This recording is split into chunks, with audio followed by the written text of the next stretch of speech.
Father, we thank you for this day. We thank you for life, health, and strength. We thank you, God, for the activities of our limbs. We thank you, God, for food at our tables, clothes on our backs. We thank you for how good you've been to us.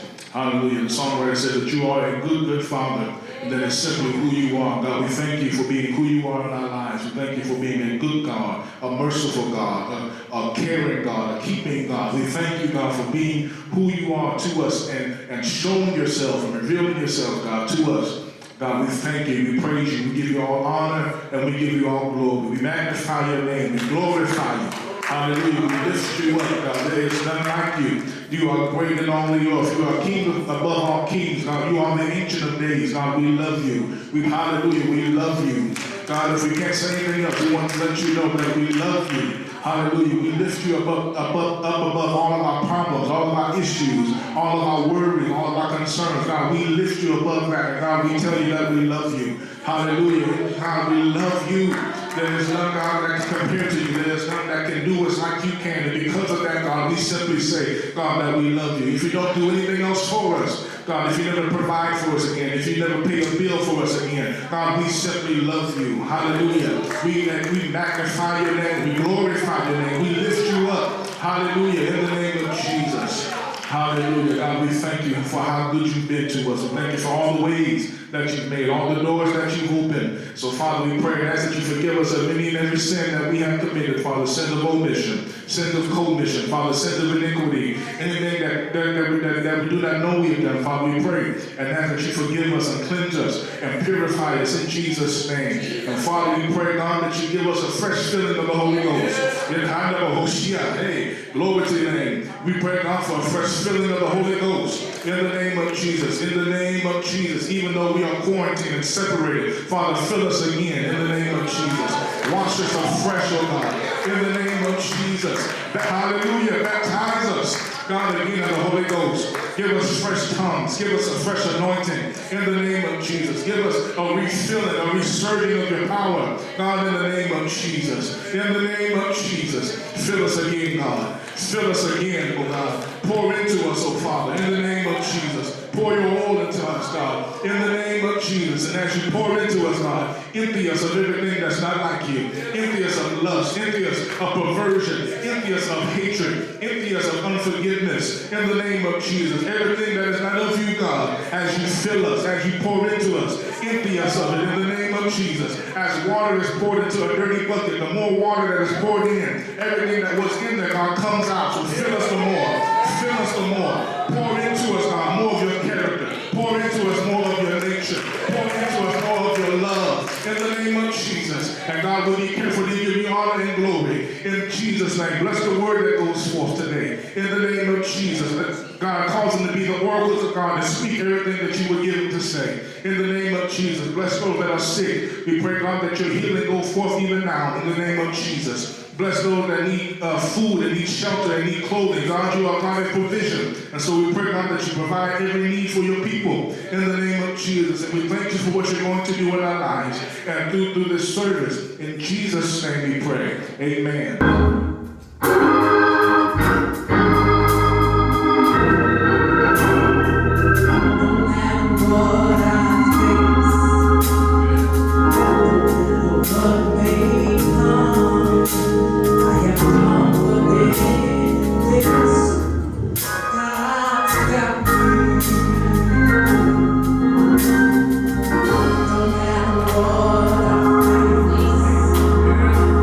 No matter what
This is the day the Lord has made, and I will rejoice and be glad in it. David said, I was glad when they said unto me, let us go into the house of our God. And certainly today we're delighted and excited to be again in the house of the Lord. This great Sunday morning, we're expecting great things from our God. I want to claim your attention to the word of the Lord on this morning from the 121st division of the Psalms of David, and in its entirety. It reads as follows: I will lift up mine eyes unto the hill from whence cometh my help. My help cometh from the Lord, which made heaven and earth. He will not suffer thy foot to be moved. He that keepeth thee will not slumber. Behold, he that keepeth Israel shall neither slumber nor sleep. The Lord is thy keeper. The Lord is thy shade upon thy right hand. The sun shall not smite thee by day, nor the moon by night. The Lord shall preserve thee from all evil. He shall preserve thy soul. The Lord shall preserve thy going out and thy coming in from this time forth and forevermore. May God add a blessing to the reading and to the hearers of his most holy and sacred word. We claim our subject today from verse 1 and 2. I read, unto thee I will lift up mine eyes unto the hills, from whence cometh my help. My help cometh from the Lord, which made heaven and earth. David said, I will lift up mine eyes to the hills, from whence cometh my help. I want to talk from this subject today. Keep looking up. Keep looking up. In these times, David speaks pointedly and positively to us and says to us in no uncertain terms, this is a time to look up. He said, I will lift up mine eyes unto the hills, from whence cometh my help. And then hastily he said, and my help cometh from the Lord, who made the heavens and the earth. We're living in a day and time when chaos and confusion, fear and frustration, uncertainty and uneasiness seem to rule the day. Political turmoil we are faced with on a daily basis. The fear caused by the spread of the coronavirus, COVID-19. The uncertainties of what the upcoming election holds. Whatever the case may be, no matter what the problems are that we are facing, David the psalmist encourages us to look to the hills from whence cometh our help. And that phrase, hills, has been a topic of debate. In the King James Version, it is presented as a statement suggesting that this help comes from the hills. However, in many translations, verse 1 is presented as a question, suggesting that this help comes from the hills. International Version of Psalm began with the question, I lift up mine eyes to the hills, where does my help come from? And then the writer answers his own question. He asks, where does my help come from? But then he answers, my help, that's a personal pronoun, my help comes from the Lord, the maker of heaven and earth. David realizes that he had to look not only to the hills, but he had to look a little higher than the hills and a little higher than the mountains. In fact, he had to look to the one who created the hills and the mountains. The God who made the hills is greater than the hills he made. Look past creation to the Creator. Nature is not the solution. Nature points to the solution. I will look to the hills. The hills points to the solution. God who made the heavens and the earth. The question is not how big your problems are. The question is, how big is your God?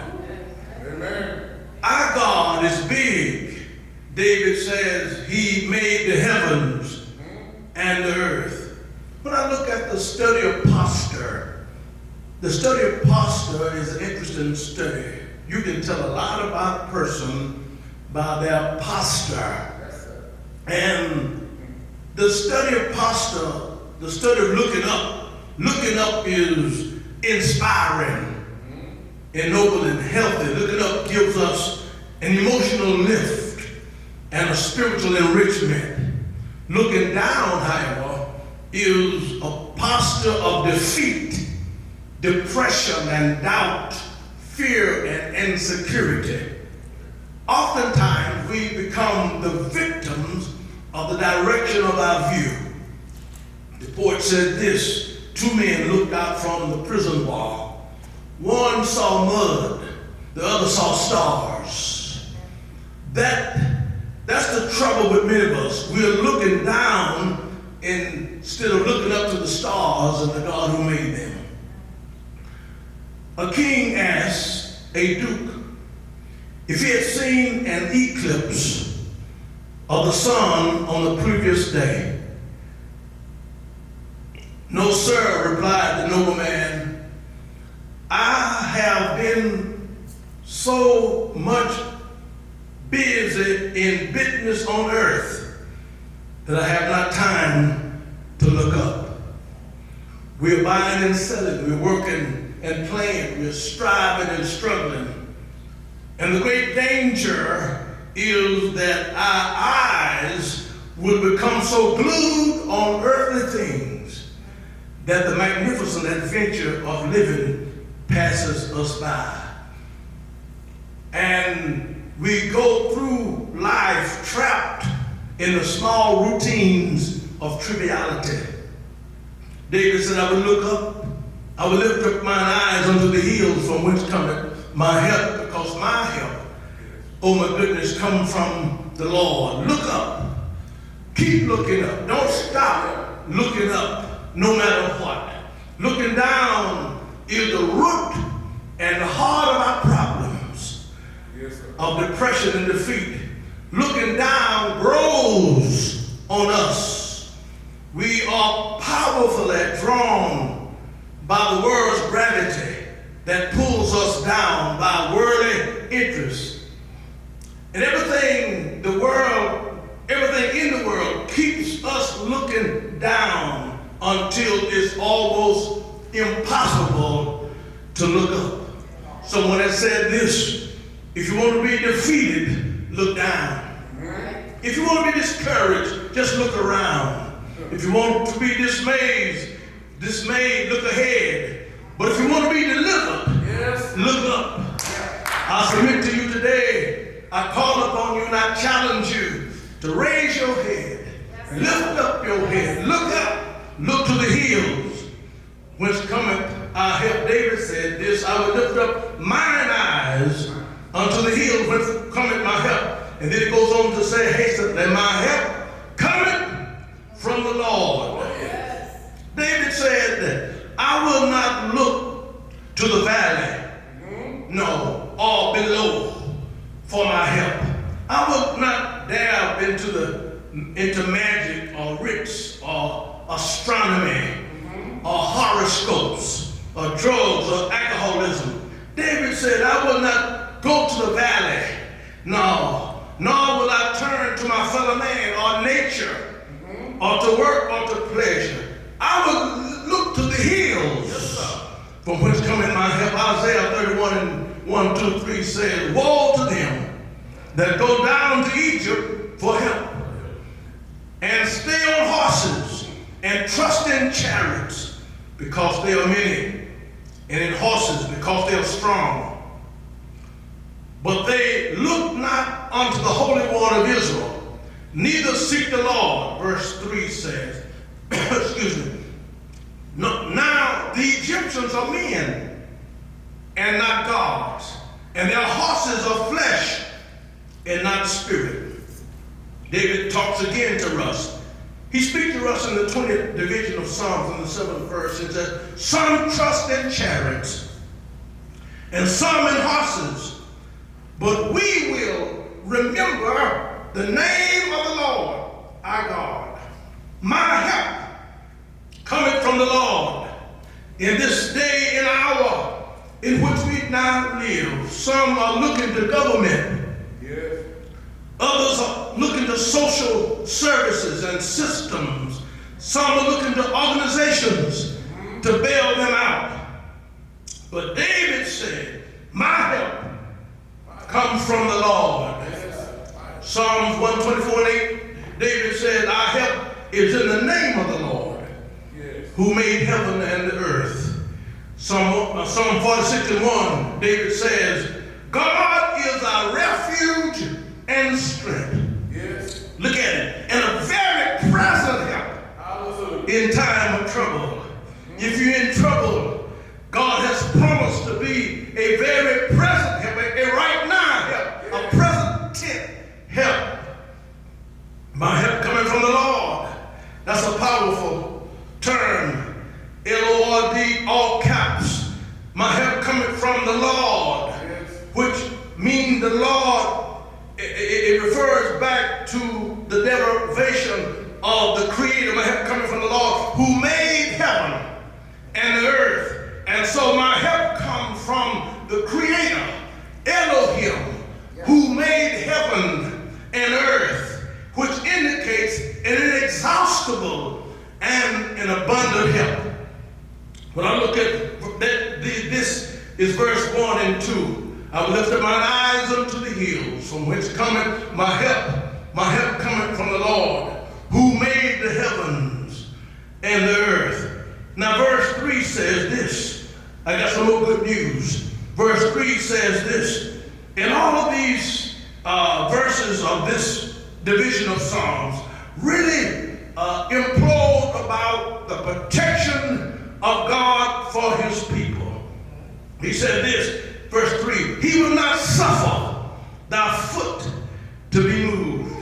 Oh my goodness. God will not suffer. The word suffer means to allow your foot to be moved. God will anchor you in times of turbulence, yes, and in times of uncertainty in a topsy-turvy world. God says, I will not allow you to slide or move from where I planted you. I will not suffer thy foot to be moved. He will enable us to stand firm. Oh my goodness. Then verse 4 says, he shall neither slumber nor sleep. We're talking about our God, Elohim, the Creator. He's saying what he will do for us and who he is, his character, his nature toward his people. He will neither slumber nor sleep. And that means he won't nod off. No. God is always awake. Yes. He will never fall asleep on the watch. He will never doze off. He will never nod off. He will never be distracted. God is on the job 24/7, 365 days a year, 366 on leap year. Yes, sir. Because God is awake. He will never slumber nor sleep because he is awake. God said, please go to sleep. I'm up all night.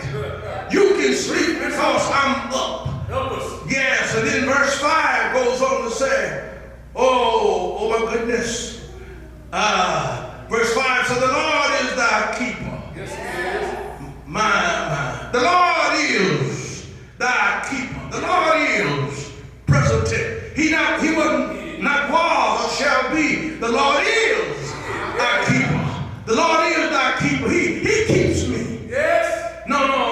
There are no other entities or forces that keeps me. God is thy keeper. The Lord is thy keeper. Verse 5, the Lord is thy keeper. You'll tell somebody, he's keeping me. He's keeping me. He's keeping me. God is keeping me. God is keeping. He's keeping me alive. He's keeping me healthy. He's keeping me strong. God is keeping me. The Lord is thy keeper. The Hebrew word here for keeper means to keep, to guard, to hedge about, to protect. Yes, the God of Israel is your protection. He's your bodyguard. We don't have the secret. I'm not tall enough and high enough and important enough to have the Secret Service attached to me to protect me. But I got a God who's my bodyguard. Yes. I got a God who's my keeper, my protector. He is my protector. And then verse 5b says, the Lord is thy shade upon thy right hand. Yes. He's our shade. Shade. To get shade, you have to be in close proximity to that that's offering shade. That means that God is close. He's our shade upon thy right hand. Yes, he's a shadow. He shadows me. He's beside me. I'm not alone in this. No. I am not alone in this. God is as close to me as a shade and a shadow. And the verse 6 goes on to say, and the sun, oh my goodness, and the sun shall not smite thee by day, nor the moon by night. God gives us 24-hour protection, day and night. The sun shall not smite thee by day, nor the moon by night.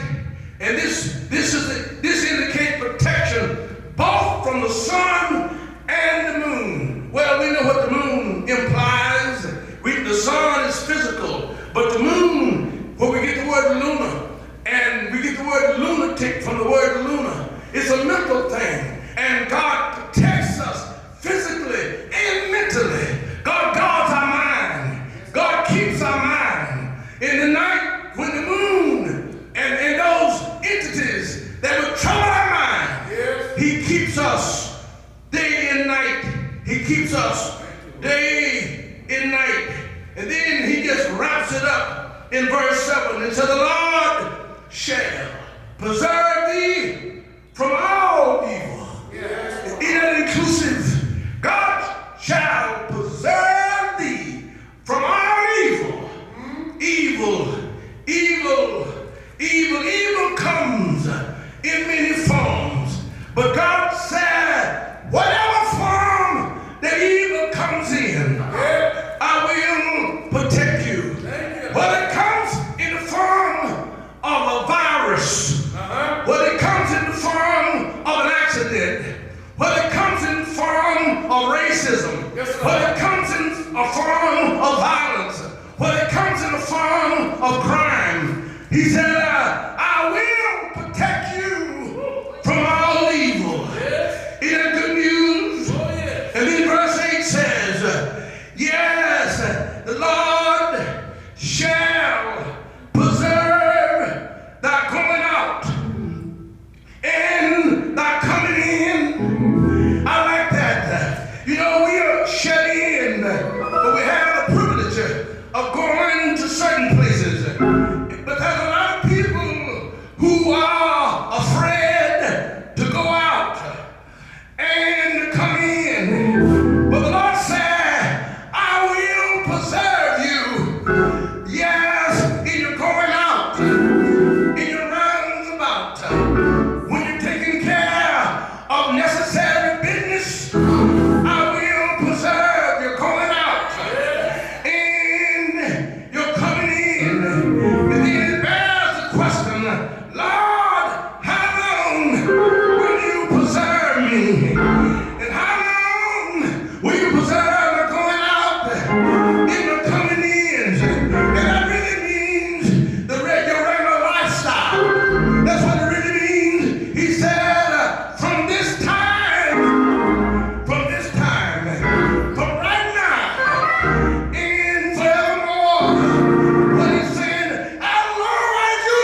a song of a journey.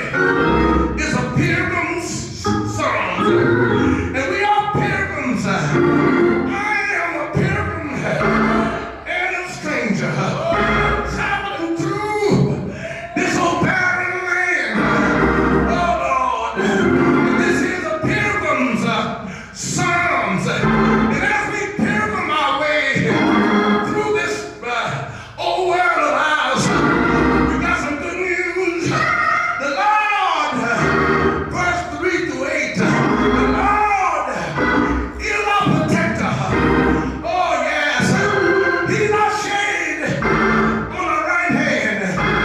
He's a constant protector. He never sleep nor slumber. He's a continual protector. Yes, from now and forevermore. Oh Lord, as I leave you this morning, I want to encourage somebody to keep looking up. Oh Lord, you may be flat on your back, but keep looking up. You may have a pink slip, but keep looking up. You may be in the valley of the shadow of death, but keep looking up. Oh Lord, look up to the one that promised, I'll never leave you nor forsake you. Keep looking up. The clouds may be hanging low. The clouds may be heavy on your journey, but keep looking up. Oh Lord, don't give up. Look up. Look up. Jesus is still alive. Look up. The Holy Ghost is yet working. Look up. God is still on the throne. Keep looking up. David said, I will look to the hills, whence cometh my help. My help, that is, cometh from the Lord. Help is on the way. Keep looking up. God is a way out of no way. God is a bridge on the troubled water. I don't know about you, but I'm gonna keep on looking up. Keep on looking up. Keep on looking up. I said,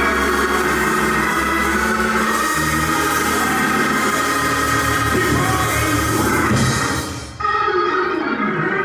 Keep on. Keep on looking up. David did it right. He said, I'm gonna look beyond the hills. Oh my God. I'm gonna look beyond the hills. I'm gonna look to the God beyond the hills. Which cometh my help? My help cometh from the Lord who made the heavens and the earth. Righteous Father in heaven today, the God of all life, the omnipotent one, with all power in his hand, omniscient, all-knowing, omnipresent everywhere at the same time. The Emmanuel who comes to be God with us. We thank you for your presence. We thank you for your power. You rule and super rule, you reign supreme from heaven above. Look now on this great church, Island of Hope Church of God in Christ.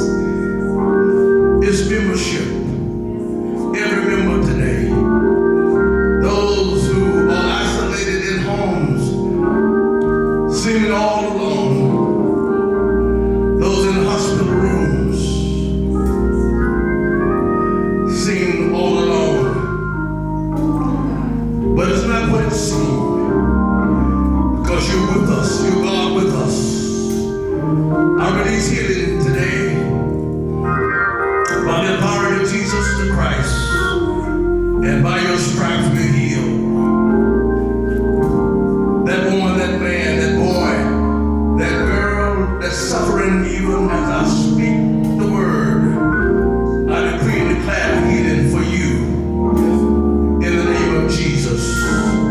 The devil is defeated in Jesus the Lord. He is the Lord of Lords and the King of Kings. He rules and super rules in our lives. Look on the body of Christ. Look on the side of Bishop Blake. Oh God, today touch his body. Give him the strength and the power to carry on. Look on humanity.